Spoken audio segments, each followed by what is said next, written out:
don't block the path of inquiry.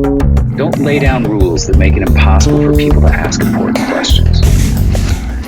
Welcome to the Thought Stretchers podcast, where we hope to stretch your thinking about important issues in education through rich inquiry. My name is Drew Perkins, and I'm your host for these conversations for complexity and nuance. In this episode, I spoke with Melinda Karshner, who is a teacher of 20 years in a fourth grade classroom at this point in Colorado. Melinda and I interact on Twitter, or X as it's now known, and I really appreciate how she talks about and tweets about education matters with more complexity and nuance than some of the activists and evangelists on either side of the instructional approach aisle. So we talked a lot about those kinds of dynamics. She teaches reading, so we talked quite a bit about structured literacy and balanced literacy and some of the complexity and nuances of that.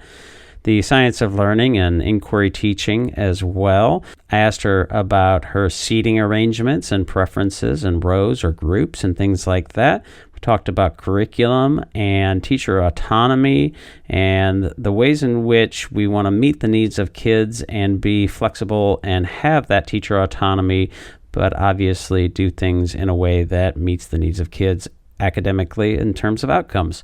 We ended the conversation talking a bit about some of the culture war things and what she sees in her district and her work. As I said, I really enjoy her social media presence on Twitter/X and think she's one of the more reasonable and sensible voices in that space. And I was delighted that she obliged me when I invited her on the podcast, partly because I think it's really important to have actual teachers in the classroom in conversation. Speaking of, here's that conversation with Melinda. I'm with Melinda Karshner, and we're going to talk about teaching and learning and complexity and nuance and hopefully some interesting things here. But as I like to do, I want to give you an opportunity, Melinda, to say hello and introduce yourself, tell the listeners a little bit more about you and your work and anything you think is relevant, and then we'll get into it. So again, my name is Melinda Karshner. I have been teaching for 20 years. Most of my time has been spent in fourth grade, but I've also taught fifth and sixth grade. I think sixth grade was the time where I stepped out of all things literacy and focused on math, robotics, and science.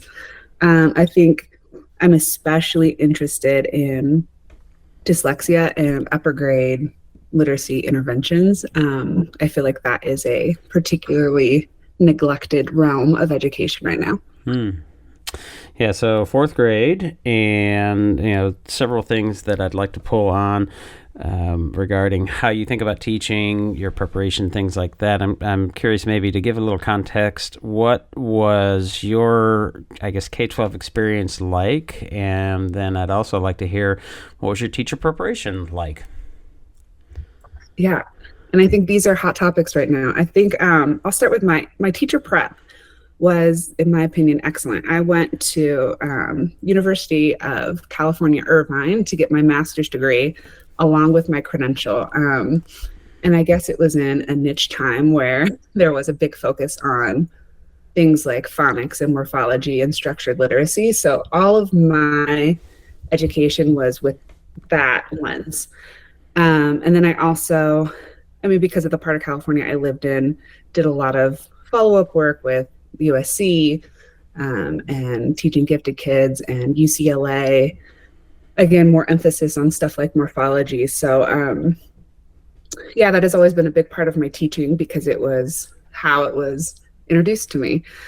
When I started teaching 20 years ago, it was, which is wild to be able to say, it was during the No Child Left Behind era, and California, specifically Southern California, was really big into open court reading, which is a basal that is really great with teaching phonics. And there were some schools that kind of took an extreme approach to open court, which I think happens often because there is a lot of angst and urgency surrounding getting kids to read. And so some districts, including the one that I was working for at the time, but not my school, had what was called open court police, and everybody had to be at the exact same place from the teacher edition, the script at the exact same time. My principal let us have more leeway with that. So I think as a new teacher, I definitely leaned on the script more than I did in the years following that. But we were able to incorporate novels and kind of let go of that very strict, if I walk into your classroom at this exact moment, you should be on this exact page, just like every other teacher. So I think a lot of my opinions about literacy and scripted programs specifically come from that experience. And then, because California has a lot of funding issues, historically, to say the least, I ended up moving to a neighboring district. They didn't really have a curriculum, so it was kind of trusting teacher expertise, build your own curriculum, a lot of work laterally through the grade levels to make sure that we're all like not reading the same novels and we're looking forward and backward. And then I moved out to Colorado, and Boulder had the same philosophy of teachers are the experts, and we trust them to build their own curriculum. And then, so now we just adopted another basal program via the state legislation, which is an urgent need to ensure that all kids are getting structured literacy, science-based reading programs. So we last year adopted a program, and I was an early adopter, and next year we're rolling it out to the whole district. Okay. So going back, again, I think just to give a little context, because I know we were talking before I hit record, I think you said you grew up in Hawaii, or you were in Hawaii for some time. What was your K-12 experience like as a student? Right. So in Hawaii, I was we moved around a lot. My dad is a rocket scientist. A lot of people think that I maybe was in the military because we lived like in California. So I was public school California, and then moved to Hawaii, and we ended up in a Catholic school there, and then moved back to California, back to public school. I think growing up, I remember the basal readers as well. I wasn't that into reading. Horrible speller, dyslexia runs in my family, so could just never get it. I just remember a lot of like drills with spelling, hating spelling, thinking I was bad at spelling and reading, loving math, loving science. Everybody was very surprised when I grew up to be a teacher because I was very engineer minded.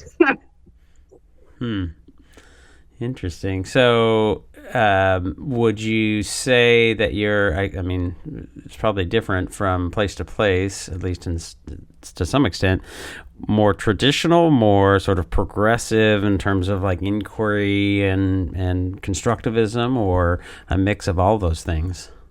When I was growing up? Yeah. When I was growing up, definitely more traditional.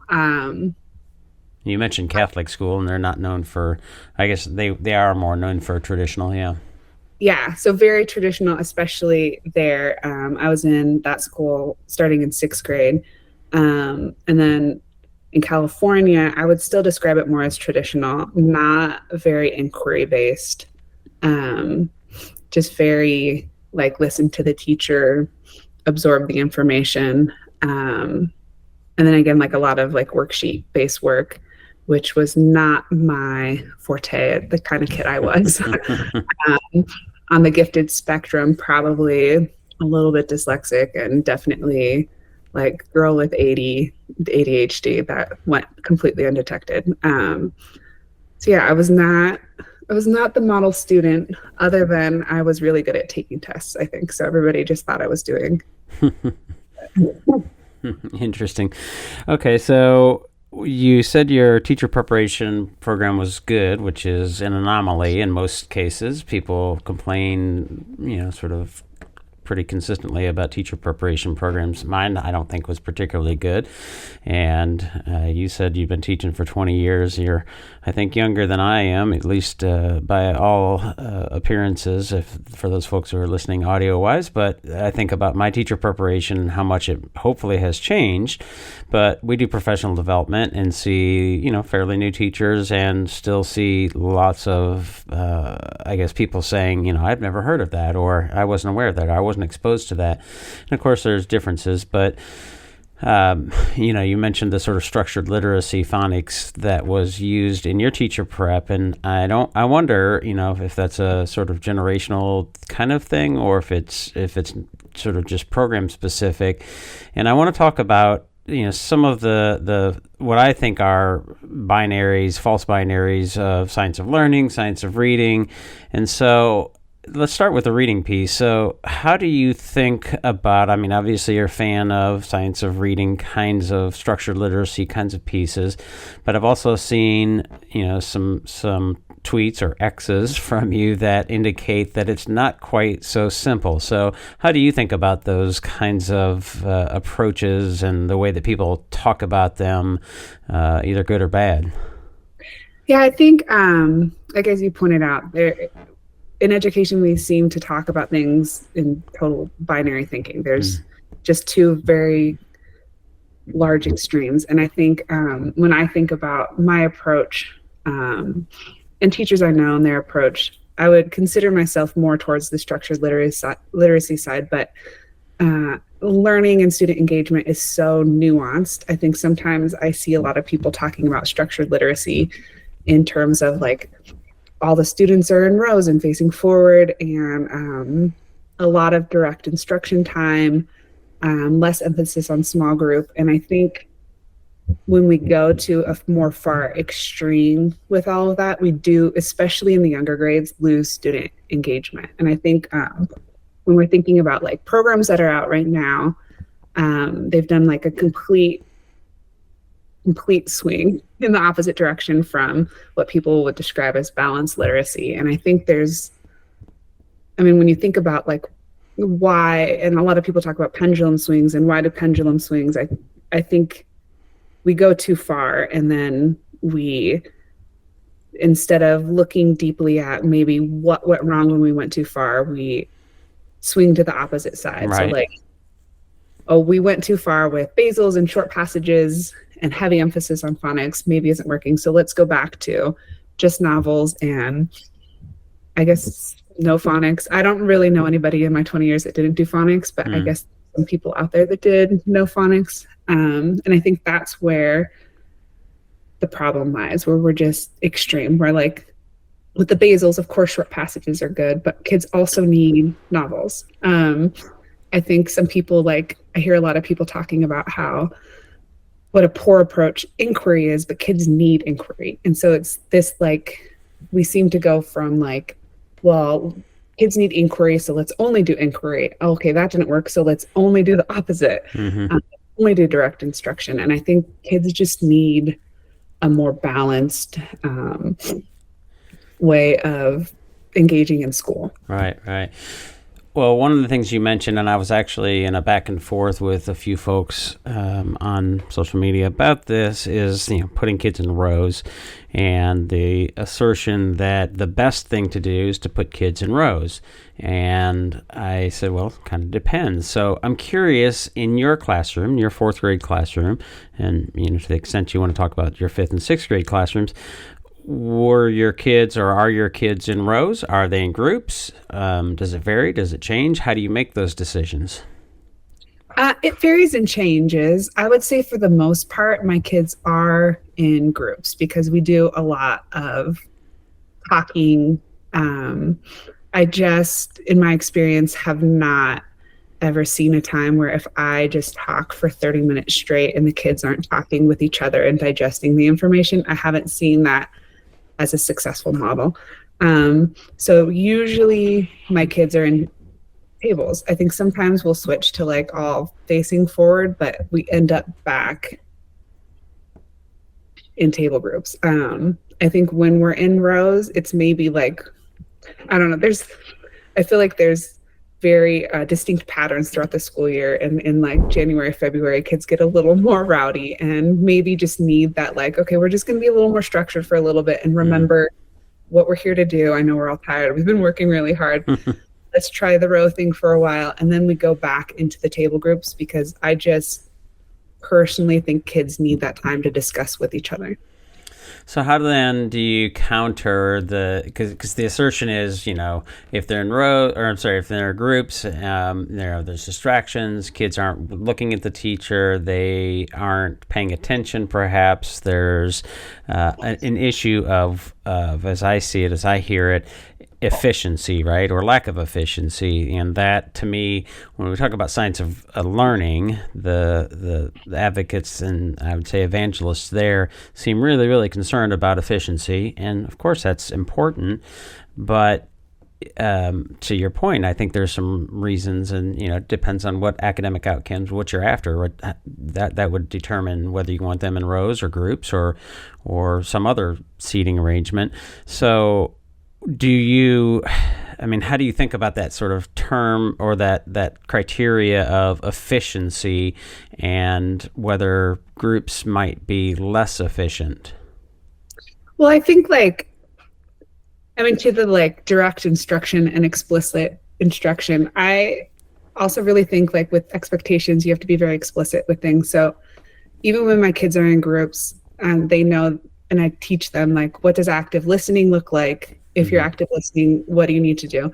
You need to turn and look at the speaker. And I make it very clear, it's not just if I'm speaking. If somebody else in the group, in our classroom is speaking, turn your body and look at them. And so I think an expectation, especially when you're in groups, is you turn your seat. And my kids, and there's different seating options. Some of them have the wobble stools, which I have mixed feelings about. But I think some kids really do need them. So they just know they need to turn their bodies.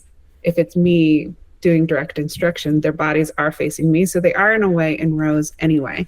But I still for me, it's really important that they're able to turn back and discuss and dissect the information with each other.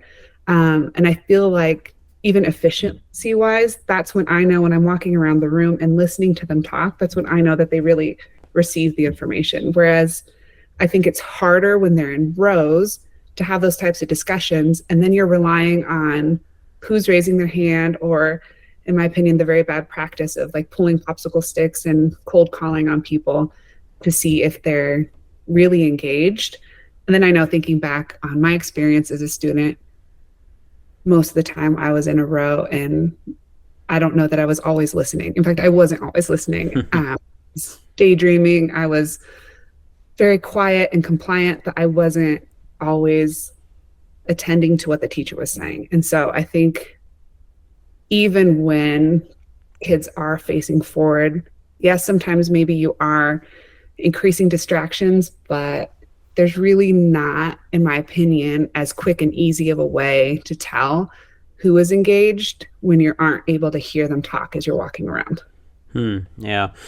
Well, let's linger a little bit on the science of reading pieces, if you don't mind. So, what you mentioned, sort of balanced literacy, and that's sort of the other side from structured literacy. But then there's reading recovery, is it reading recovery? Am I saying that right? I think so, yeah, reading recovery, and there's sort of other pieces. And people who do balanced literacy often say, "Well, I do phonics," and to your point, you don't run across hardly anybody that hasn't done phonics. If this makes sense, is it a spectrum of sort of, on one end you have structured literacy, and what are the ways that might look, versus is balanced literacy on the other side, in your opinion, is reading recovery? Where does that sort of fit into that spectrum, and are there pieces that I'm not articulating? I think it's hard. I think when people discuss it, there's a defined one side and the other side. I am unclear in practice how many teachers are actually really extreme. I find the teachers I know are more in the middle. I don't know much about reading recovery because I never worked. Well, I guess my district now used it at some point, but I'm not familiar with it. In California, people were using Orton Gillingham and Barton for kids that were really low, and then we always had like some other reading interventionist that worked on comprehension. But I think even when you take, and I know Orton Gillingham more than I know reading recovery, but I think my understanding of both, they're also both on more polar extremes. And I think when you're on that extreme, even with something that the research indicates Orton Gillingham is better for students, especially students with dyslexia, I think when you just stick kids in one side or the other and hold them to that, like I'm noticing in fourth grade, kids that are still in Orton Gillingham, even though brilliant, wonderful intervention, there's a point where they need just something else. And I think that's where education gets stuck in this. There needs to be a next step. So we have something that's good and we're just going to stick with it and keep kids in it. And even if they're not progressing the way that we might be wanting them to, they have these certain deficits and we're going to just keep trying it. And I think that's also where, again, like where if people don't start thinking about and discussing more that nuance, where we're going to swing back the other way eventually, because we're going to find, as we found in the past, that like Orton Gillingham isn't a cure for dyslexia. It's not a silver bullet. It's great when used wisely. And I think there's not enough discussion or research about what the prescription for certain interventions are or what using wisely is. And I think that's where, I mean, again, even with inquiry learning, where things get lost, where it's this really great idea and then teachers don't know specifically or directly how to effectively use it is what I think is wrong. Mm-hmm. So one of the things, of course, that people will, I think, reasonably say is, well, let's figure out what works. How do those kids come to you in fourth grade? Are most of them reading? Are they some of them struggling? Kind of what's that look like? The picture of their ability when they come to you in fourth grade, and then what are your results? So when kids come to me in fourth grade, I think my school, and I talk about this a lot on X, my school does a really great job with the MTSS process and making sure all kids get what they need. And we were discussing results on Wednesday school-wide, and our K-5 results are just incredible. And I think it's really wonderful as a teacher to be in a school where when kids come to me, even kids that are struggling with reading, they have this really strong background. And so what I did this year,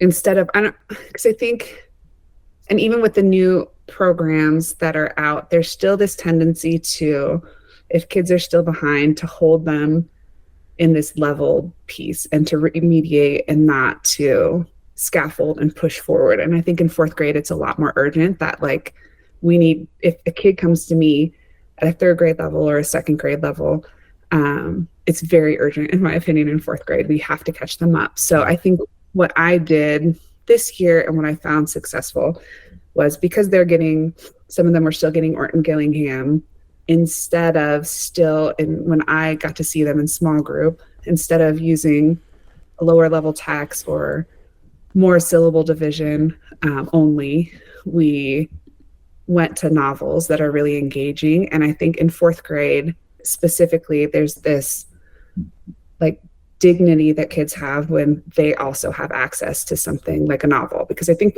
especially if you're a struggling reader and you've always been a struggling reader, and if you have something like dyslexia, by fourth grade, you know that you're in the lower group. You know that you're getting intervention. You know that there's something different, and you can see that other kids are doing different things and you're still doing phonics. And I think that's very demoralizing to kids when they're in fourth grade and they want that, like, I want to be like my peers. I want access to these things they're doing, and they're all in these book clubs and they're all reading these wonderful novels. So I think, again, with that balance of like structured literacy, where my whole group lesson is very structured, I would say very in line with how people would describe structured literacy, that block. everybody's getting fourth grade level, like 40 minutes, 45 minutes of grade level instruction. And then we go into the small group where some kids are pulled for an intervention. And then because of the staffing that we have, every kid is able to see an adult to do a book club, even if they're in an intervention. And I really believe that was key to our school success this year, where they're still getting that support with decoding and now decoding multisyllable words. And then they came to me, and with my lowest group, what I did I used AI, which is great, to pull out, like, give me 5 vocabulary words that are multisyllabic in this chapter of Wild Robot. And we went through and syllable divided them first. And I had the kids do it. Like, you guys are the experts. You show me how to do it. You just came from this and you guys know what to do. And so they would like get on the whiteboard and lead on how to divide them. And then when we went to read the text, those more difficult to decode words were in there. And they were able, even at a first grade level, it was just incredible. They were able to read out loud. They were so engaged. They would run to my group. Their growth was absolutely phenomenal. And not to like bring it down to a test score, because I think even more important, like I had one kid who's autistic and not very verbal. He went from, I think, kindergarten level to third grade level. And I think it's because of that mashup of, yes, we're doing structured literacy, but also we're doing more so that kids are fully engaged in this grade level text that they maybe in the past wouldn't have had access to. Yeah, so one of the threads, and I retweeted it, I know you do, you know that, but your recent threads, which kind of hits on some of the things you're talking about here, more so with reading, but the thread that you put out on May 1st, you were talking about, yes, kids need direct explicit instruction, of course, but they need so much more. And one of those things, you have a great picture, which looks like maybe whipped cream on your face with glasses and probably end of school kind of thing. Looks like fun, right? Imagine us having fun in school and, talking about kids enjoying school. And you're talking about here, enjoying reading. One of the criticisms of structured literacy and phonics is that it can be, or at least the perception is that it can be boring. It can be not as particularly engaging as the sort of cozying up in a nook with a book, which is, again, there's lots of room in between there. So I guess I'm not sure it's a question, but if you can unpack and talk a little bit more about that balance between, building knowledge, building skills, building those things that are sort of academic outcomes, but also the engagement, the sort of happiness, the passion, the interest, the excitement, and how you think about those balances and the surrounding issues. And I think this is, a really crucial question. And I think a lot of times when you say out loud, kids need to enjoy school and they need to have fun, people take even that to extreme. Mm-hmm. But, I don't think anybody would suggest that all of school should be like throwing a pie in your teacher's face. But I think if kids aren't enjoying or wanting to be there, they won't, when you're asking them to do the more challenging tasks and the more rigorous things, they're not going to be as motivated. And it's just true. I think when we adopted the Basil that we adopted and we were asked to just very stringently follow the script, my kids did find it boring and they were starting to back away from wanting to read and wanting to engage. And I mean, it's very lock and step. You read the same passage 4 or 5 times a week, you really pick it apart, and it is boring and it is a drudge, and mm-hmm. it felt like I was dragging my kids through mud every day. Like, come on, we're running a marathon. I know it's muddy and you have this elephant on your back. Come on, guys, we got to do this. And so I think for me, when there was a turning point in my class and when I was able to really get that engagement back, it was that balance of we can't just every single day cite evidence from the text and highlight things and answer questions and do multiple choice tests once a week and write analytical essays using, the teachers call it races, where you restate the question and then answer the question and then cite evidence and then explain. You can't just do that all day, because then kids are just like, what's the point? There's no joy in this.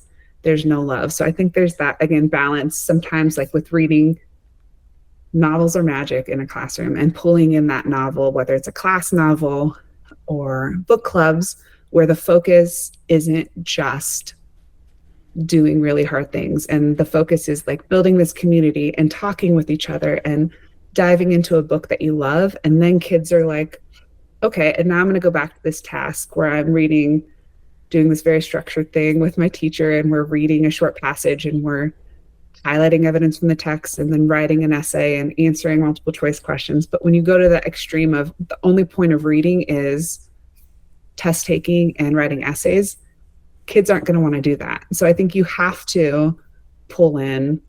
Sometimes you're making a poster about the character. Sometimes you're like we do, like green screen,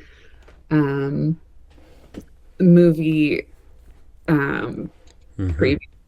We just do a lot of different things where we're like, or we're pretending to be the character and we're interviewing each other, so that it's just not that drudgery of the very structured tasks that are important too, but you have a balance, or in my opinion, everything's lost. Yeah, well, I'm critical of sort of both ends, and I think that's one of the things I appreciate about the tweets or X's that you have as well, because I think you're looking for that complexity and nuance, and I'm imagining, sort of the science of learning folks, or maybe even science of reading folks, really, and not to mischaracterize them, because I think that's something that happens way too often, but they're saying, well, yeah, it's what's really boring is not being able to read or not having any knowledge, right? And they use that sort of trope, if you will, to say, well,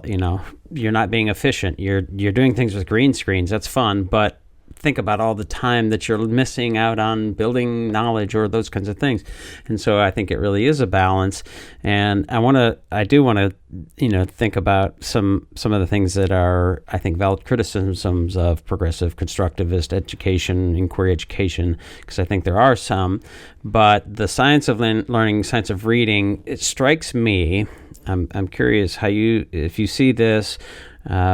And if you have any advice or remedies, and feel free to not have them, because it's a very, very tough problem. It strikes me, the thing that I keep trying to communicate with those folks is, it feels like, or it seems like, my perception is that they are so narrow in the academic outcomes that they are after, that they can't see or won't see any other sort of instructional approach, because those instructional approaches, like using a green screen or inquiry or something like that, aren't efficient. They're not, they're not aimed at building knowledge and doing that in such an efficient manner. So again, when I was going back and forth with somebody on social media about rows, they said, well, what would you do if you had to keep your class in one seating arrangement for the entire year? How would you do it? And of course, it's a rhetorical question from them, because they know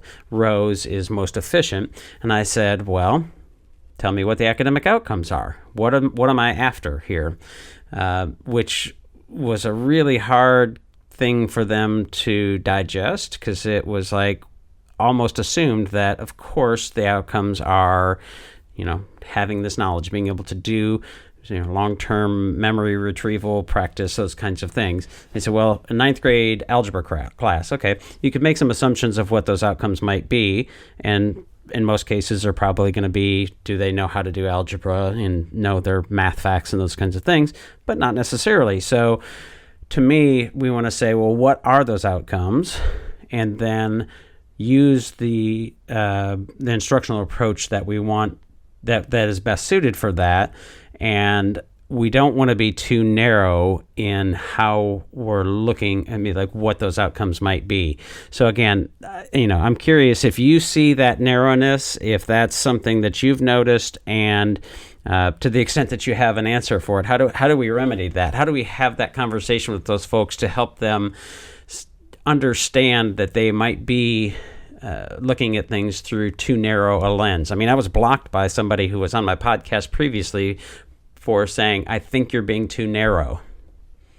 Yeah, and I agree. I think there is narrow thinking. And again, I understand it because it is an urgent problem. Like you want every kid to be proficient. You want every kid to succeed. You want every kid to be at their best. But I think with that narrow thinking is where education starts to go wrong, because there is like different subject areas require a different approach. Like if I'm thinking about science, and I'm thinking about specifically elementary science and even middle school and high school, if all of how I taught was sit in a row, listen to me tell you how this electrical circuit works, okay, cool.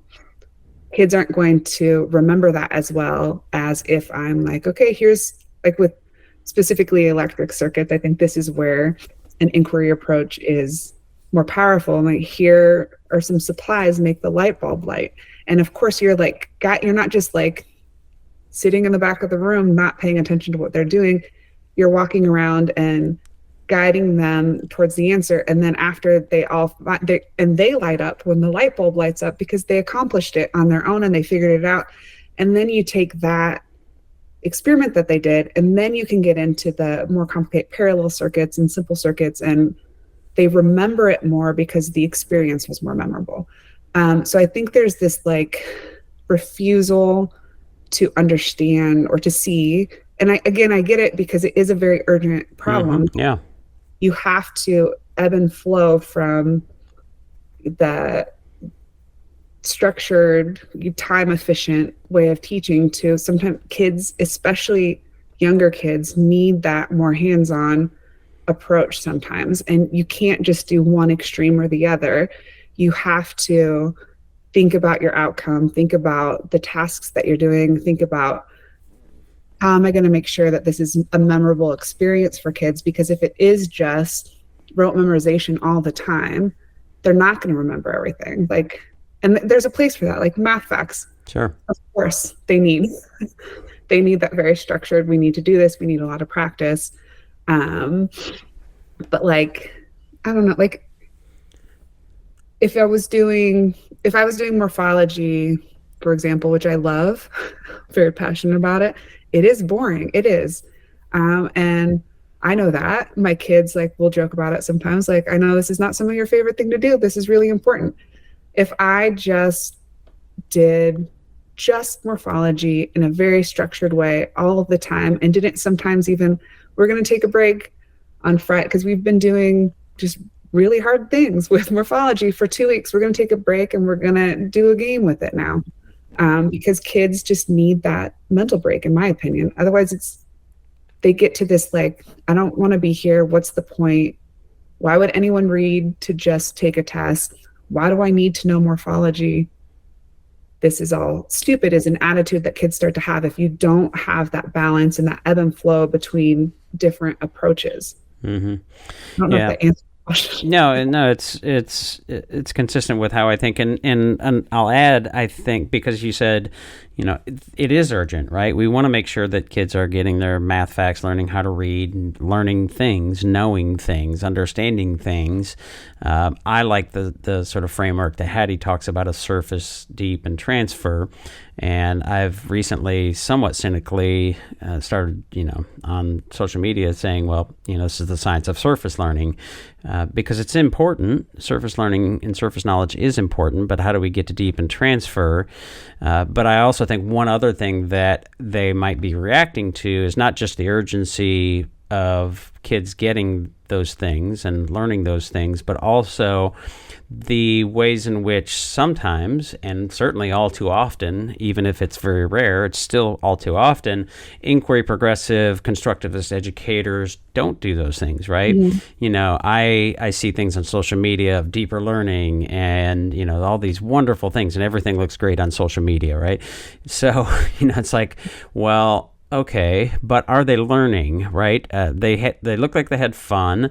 They look like they might have been engaged. Maybe they were engaged in a sort of quote unquote real world problem, or engaging with adults, or collaborating, or it was a break from the norm of that sort of drudgery of doing math facts or morphology or whatever it might be.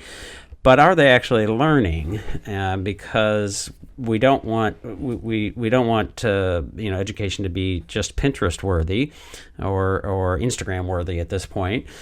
We want to make sure that kids are learning, and we want to. I think sometimes the science of learning folks are really like in their mind, and I find this to be tragically hilarious. The science of learning people seem to claim that the inquiry style of learning is hegemonic in our schools. It's happening almost everywhere.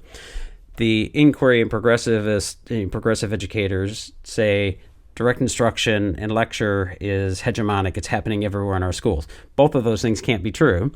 So you think, well, how do we make sure we're doing that mix? And so this is where I think it's useful maybe to be a little bit more critical of the inquiry approach. We do lots of work in inquiry, project-based learning. We talk about, and I say one of the things that differentiates our project-based learning work with teachers and our inquiry work. I'll be in your home state next week working with teachers on inquiry to say, well, how do you scaffold and build in, identify those surface, deep, and transfer things, the things that they will need to know, but then go beyond with and take it to a deeper level, something that is a bit more engaging. And yet you're doing all of those, not just going sort of for that, what I would call behavioral engagement. So how do you, what are your sort of criticisms, and how do you think about inquiry teaching and that sort of approach?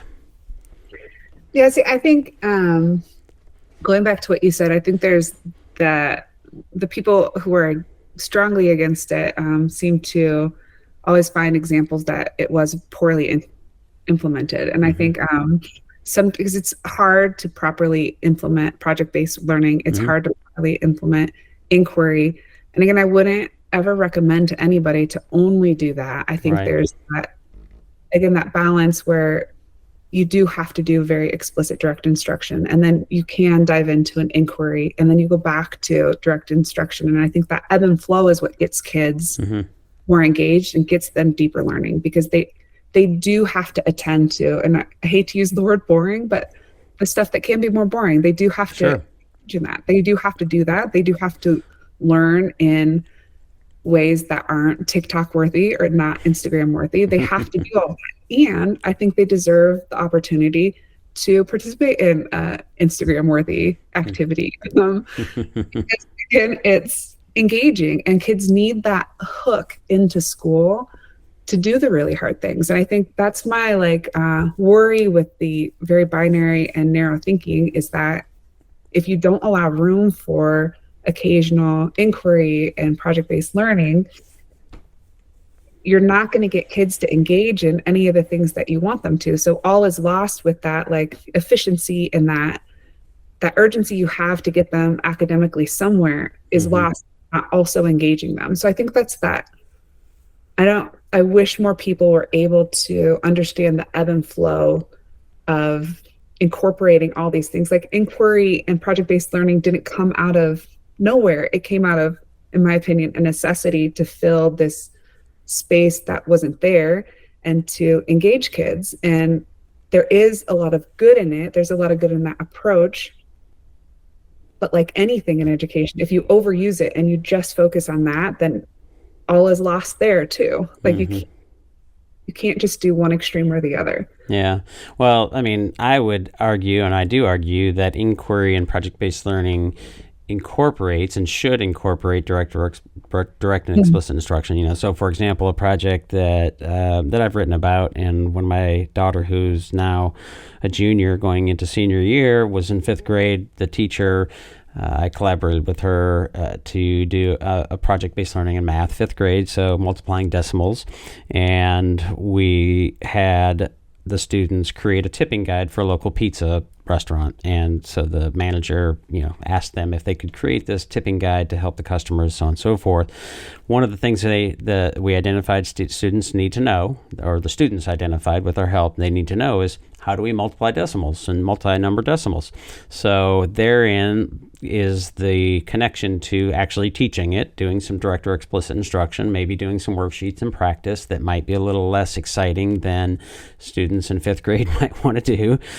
But it's important, right? So it's all a part of that. So to me, the ways in which we do sort of project-based learning or inquiry-based learning is not an either or with direct and explicit instruction. It's a yes and. And that's one of my criticisms of folks who do, and honestly, it happens in our workshops. We'll be in a project-based learning workshop or an inquiry workshop, and we say, students, we want to provide as much student autonomy as possible. But that as possible is the operative word there. We want to make sure that it's working for them, that they're sort of on that zone of proximal development, not struggling too much, not being too bored, blah, blah, blah. But the idea is that we want to make sure that we're engaging them in that inquiry process, but also using the direct and explicit instruction to build those things. And so they say, well, I'm supposed to give them lots of autonomy. That means I'm not really supposed to teach, right? And you say, absolutely, that's not true, right? We want to make sure that is not something you take away from our workshop, is that because you're doing inquiry or project-based learning, you're not supposed to teach. But I do think there are some people who think that, and probably some professional development providers and service providers, teacher prep programs, that sort of use that as, or sort of communicate that. So, and I don't know, have you seen that? I mean, how people think about inquiry? And I think that's why it got a bad name, because I think a lot of people do believe that it's just this hands-off, like, okay, here's this discovery learning. Yeah, and you're just going to figure it out by yourself. Okay, good luck. But what I've seen is more in line with what you're saying, which is there is that direct, explicit instruction. And I think sometimes when I'm doing something that's more inquiry or project-based, there's times where I'm walking around and noticing, oh, the kids actually are a little bit off track. I need to pull everybody in and do more explicit direct instruction, right, so they can get back on track. And so there's time. Yeah, exactly. And I think if that message was more clear, that you can't just, again, sit in the back of your classroom and hope it all works out. You're constantly walking around, progress monitoring as they're going. And if you need to, you stop, you give them more scaffolds, you do more direct instruction, and help ensure the whole class is going in the right direction and actually doing that deep learning while they're creating. But yeah, I think that's, again, with both sides of the pendulum, I think people go to these extremes in their thinking and then either learn bad examples of it or hear of bad examples of it and then stop doing it. And I think it's, again, where things go wrong is you vilify this really good approach because you misunderstood it and frankly did it wrong. Right. Well, it's a tribalist sort of world that we're living in, and that's part of the dynamic at play here. Although I will say, and I've talked with some of them, the researchers that are, I would say, evangelists of science of learning, they have written about, the conflation and the use of inquiry learning and conflating that as discovery learning is, that's in research. And it's like, there's so much more about inquiry learning than just discovery learning. And there is discovery learning that does happen. And to the extent that that's happening and that it's useful, there might be some occasions, but we don't recommend that in most academic settings. Schools have some accountability, and we want to make sure that we're actually teaching scaffolding, assessing, just as you kind of said. one of the conversations that I had recently was with Dylan William, who is a researcher, and he made the similar point that to what you're saying is that I'm an advocate for direct or explicit instruction, but we also have to balance it with project-based learning, inquiry-based learning for some of those very same reasons you cited, and folks don't tend to want to hear that. I'm curious what researchers, to the extent that you have some that are favorites that you really, and maybe not just researchers, but sort of advocates, activists, evangelists, those folks who are sort of names in whether it's on social media or elsewhere. Researchers, do you have some favorites, some ones that you think are really, really valuable? I really like, in terms of literacy, Timothy Shanahan, I think, has been commenting a lot on this and is becoming more, I think, vocal about the extremes. I really enjoy him. And then I think there's just a lot of people on Twitter, when you find that like in the middle approach where they're understanding you can't just be on this extreme. And I am like totally blanking on names of all the people that I absolutely adore on Twitter. Oh my goodness. Well, maybe they'll come to you. Another question that I had, because I'm trying to understand where people are coming from, and I think it's important not to sort of nitpick or take the worst examples on either side, inquiry or on direct or explicit instruction, right? Direct and explicit instruction is not meant to be lecture, drill, and kill, or somebody said to me, sit and spit. I hadn't heard that one, but I thought that was like, ooh, that's graphic. So, there are ways to do direct and explicit instruction that isn't that sort of caricature, just as there are not all inquiry learning is discovery learning. But I'm still wondering, and maybe you have some ideas, maybe you've had some success, maybe you've not even engaged in this. How can we help people sort of off that ledge of tribalism on either side, whether it's sort of more constructivist or science of learning and really being rigid there? Have you had any success in having those conversations with people, try to get them to recognize some of that complexity and nuance? I think it's really hard, because I think people that are on the extreme have a really hard time hearing anything else. I think there's problems with, like, when you look at what their issues are and why they can't see outside of that. Sometimes the curriculum that is available and purchased is an extreme and proves their point either way. So like some of the balanced literacy programs proves their point. And I think people then have a hard time understanding that teachers that taught with a balanced literacy mindset actually were more in the middle. And then I think there's the opposite extreme, where some of the programs that are being sold as structured literacy are that extreme of like stand and deliver. And so then teachers are like, well, if that's what structured literacy is, then I don't want to do that either. I think you're right, like structured literacy, when done correctly, and I think maybe even the same could be said about balanced literacy, when done correctly, are both more in the middle, maybe like a little more to either side. But I think when people are open to hearing, nobody's talking about, and there are obviously examples of people that were doing an extreme, and like you said earlier, far too, even if it's not happening super often, anytime that it's happening is too often, where they're on either extreme, and either extreme is detrimental to our kids. So I think it's hard to engage with people that are extreme because they don't want to hear you. And I think, again, social media makes it even harder, because you're reading, and when you're reading and you're not talking face to face with someone, it's easier to miss what's being said, and you interpret it as something completely wrong. So I wish that there was more. I mean, I wish, like, my dream of dreams would be to pull in all the people, especially the people from the extremes, and just sit and have coffee and talk about it. And I think we would realize we actually want the same thing, probably have the same method. I don't think I think there's some extremists that are like really just want everybody to sit in rows and just do worksheets.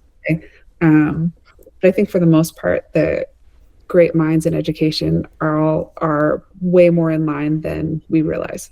Yeah, that dynamic I think is really puzzling because we started our Thought Stretchers education community, which has a social media concept or sort of platform, and also we've done sort of discussion events where we actually do some sort of a group of people having those discussions, and it is that dynamic, right? You start to recognize, oh, this person means something more than just this flat version that I saw in the 240 characters.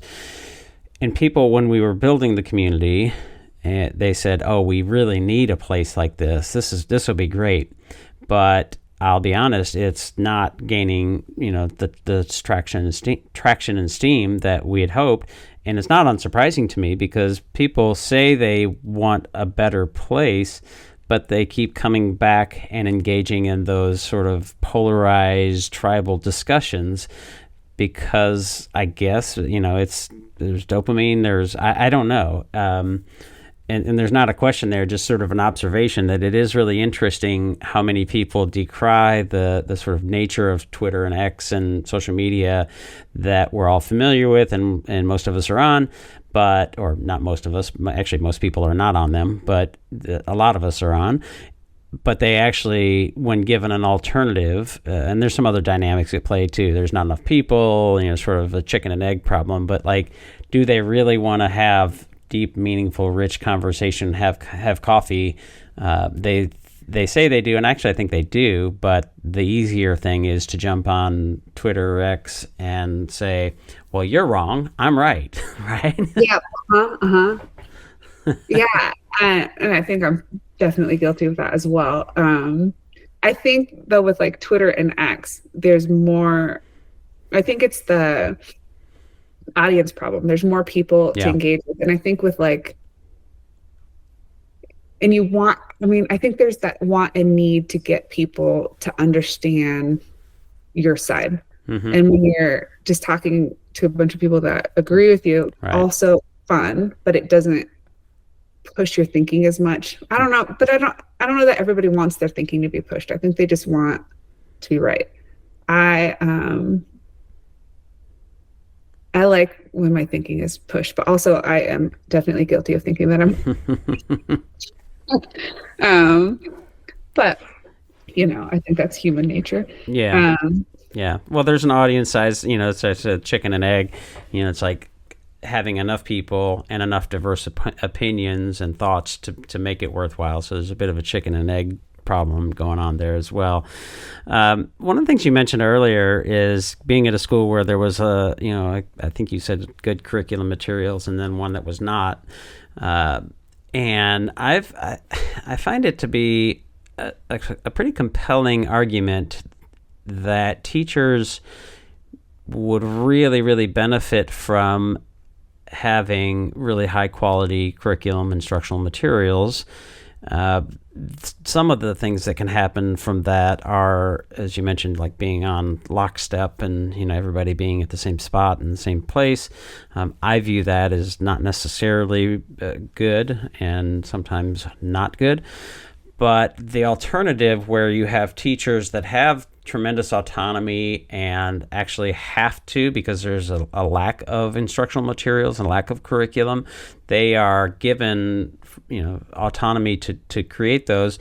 The burden of doing that, which takes a lot of time, and also who's making sure that those materials and the work that they're doing is good. You've had both of those experiences. How do you feel about that teacher autonomy piece and having to come up with or being able to come up with, two different ways to look at it, instructional materials and curriculum and resources? I think it's another complex issue we see in education. I think if I had a high quality curriculum, I'd be thrilled. I think when we had this latest adoption, I was very excited about, I mean, specifically because I think the science of reading seems focused on everything, but very focused on like foundational skills and word work and everything. So I was so thrilled to not have to try to keep tweaking and perfecting that, and then was gutted when I saw this isn't done right in this either, and it's actually less aligned to science than I would have expected. So there's that. I think again, it's that balance where you can't. The curriculum is needed. I think when I worked in the 2 districts that I worked in that didn't have a curriculum, I was just so thankful that I wasn't a brand new teacher, and I had already had enough experience and enough time to like start developing my own way and my own curriculum. Like I had that experience already. And even with, again, open core, wasn't the biggest fan of that. I did, as a new teacher, need to lean on that script, and I did learn a lot from that curriculum. I think there's that balance again with a curriculum. There's no perfect curriculum. There will never be a perfect curriculum. So you have to also give teachers the autonomy to adjust it to the students in front of them. And I think when I'm thinking personally about my worries about the curriculum that we just adopted, if I were to teach it lock and step, my kids wouldn't have grown as much as they did this year.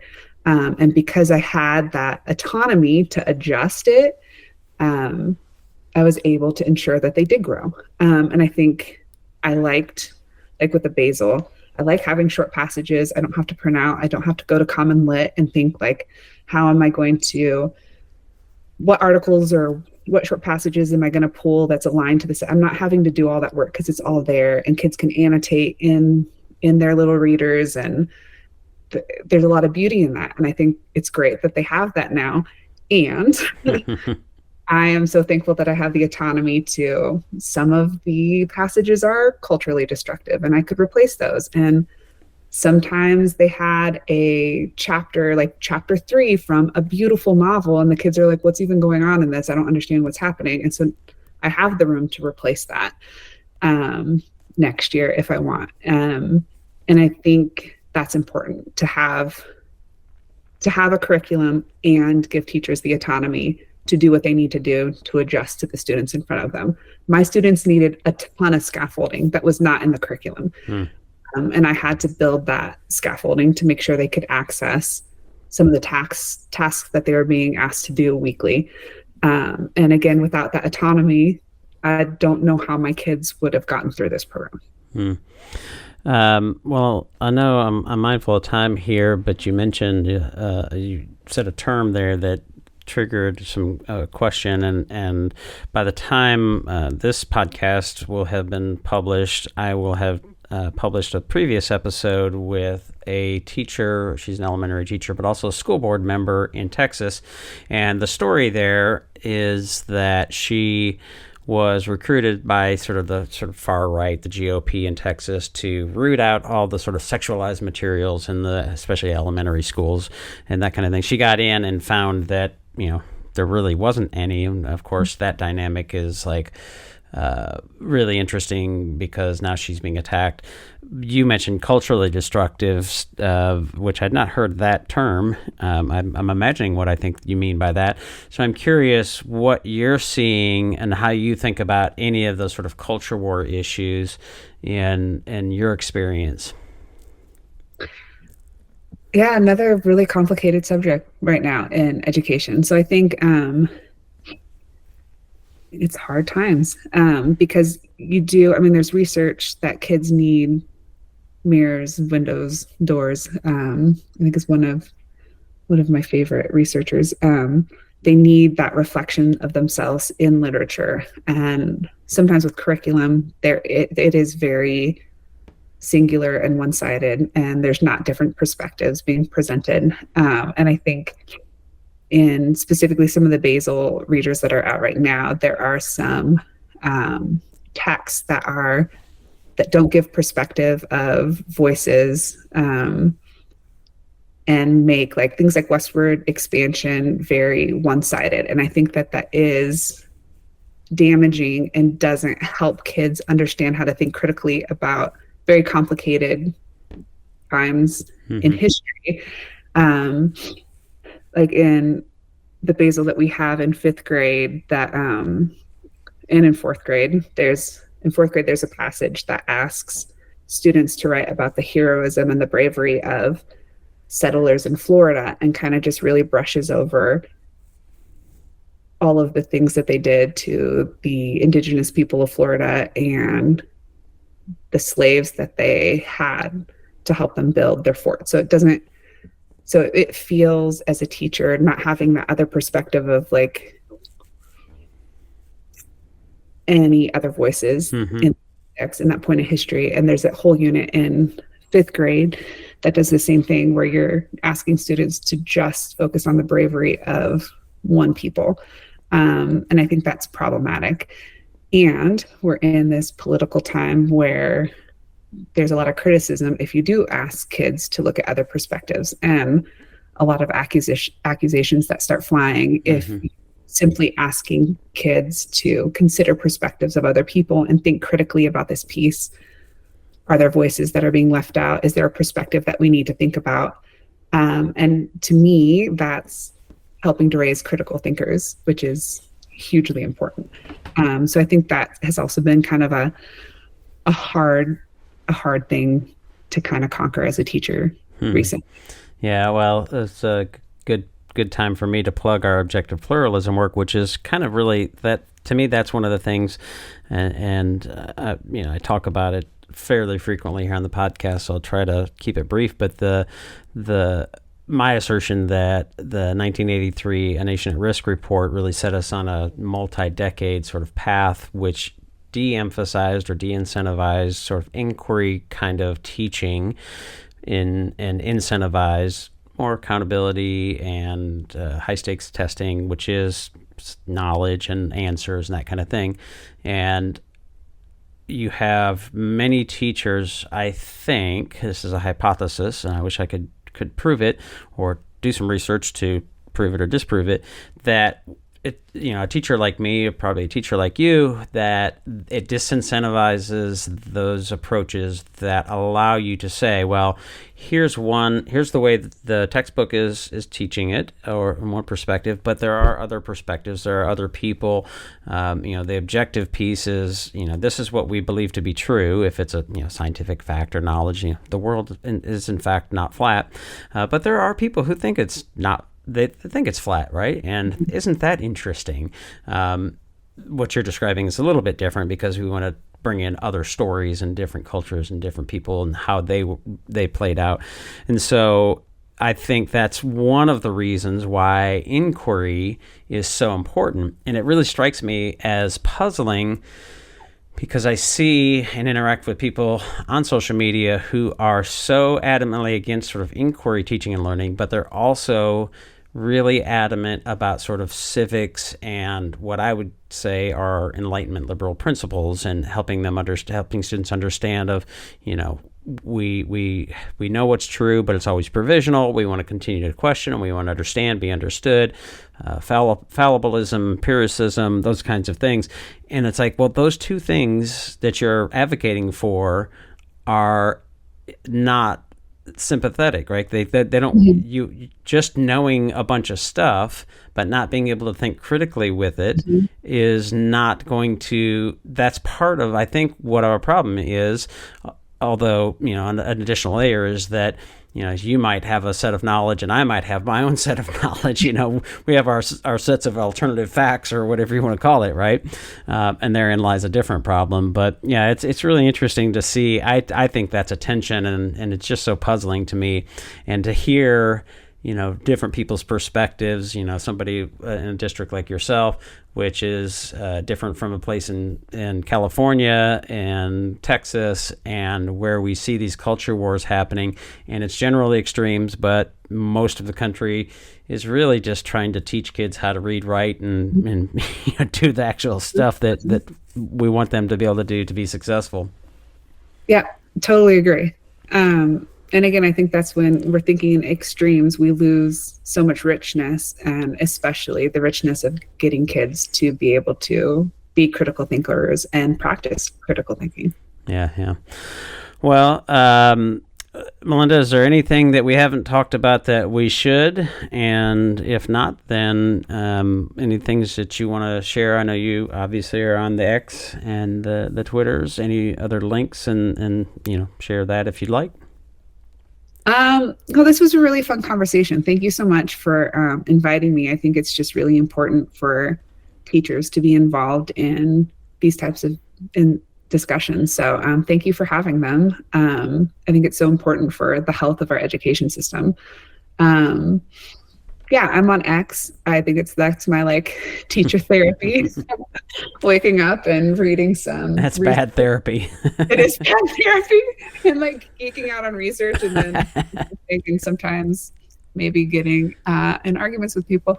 I try to stay out of arguments as much as possible, but I think mostly there's some really great people on Twitter to engage with. I also healthier teacher therapy. I started a blog. I think it's teach/edjuventuring.com. The link's on my Twitter, or X rather. I don't know if anyone should really read it. It's really just me processing education. Yeah, well, so your profile is at eduventuring04, so edu venturing 04, and then in your profile it says teach-eduventuring.com. Yeah. So I agree. I mean, I appreciate and enjoy the things that you put on. We interact, occasionally, and I appreciate and enjoy that. And I do think it's important to have teacher voices and folks who are actually in the trenches. It is, I talk about activists and sometimes evangelists. It's a little bit of a pejorative because it's come on, let's actually be a little more thoughtful and not quite so rigid here. It tends to be teachers who I think are a little bit less rigid because they have the reality of I'm in the classroom and I have to actually try to help this kid with dyslexia learn how to read and enjoy reading and all those kinds of things. So yeah, I appreciate the work that you do in the classroom and for joining me here. Thank you so much. This was a lot of fun. Yeah, same. What we need to do is spend enough time together that we can start to translate our ideas into each other's language and include one another in this community of inquiry. And that is the work of love.